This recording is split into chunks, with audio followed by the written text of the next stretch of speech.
जज साहेब, माझ्या client miss पूजा जाधव त्यांनी पोलीस स्टेशनमध्ये अशी रितसर तक्रार नोंदवली आहे की त्यांच्याच नवऱ्याने त्यांच्या मर्जीविरुद्ध त्यांच्याशी शारीरिक संबंध ठेवले आणि हे एक वेळ नव्हे तर गेल्या काही दिवसामध्ये असं अनेक वेळा घडले.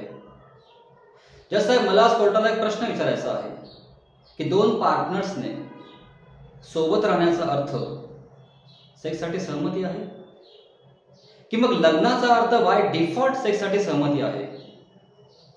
लग्नानंतर नवरा बायकोमध्ये जे जे काही घडतं ती त्यांची खाजगी गोष्ट असते, परंतु जर त्याच खाजगी गोष्टीच्या आड बायको जर बलात्काराचा शिकार होणार असेल तर मग कुठेतरी कायदा बनला गेला पाहिजे. एक असा कायदा जो या स्त्रीला अन्यायाविरुद्ध लढण्याची ताकद देत तिला सक्षम बनवेल. आणि म्हणूनच मी आज कोर्टाला ही विनंती करतो की माझ्या क्लायंटची याचिका दाखल करण्यात यावी आणि सदर प्रकरणाची सखोल चौकशी करण्यात यावी, जेणेकरून माझ्या क्लायंट्स मिस पूजा जाधव यांना लवकरात लवकर न्याय मिळेल. That's all.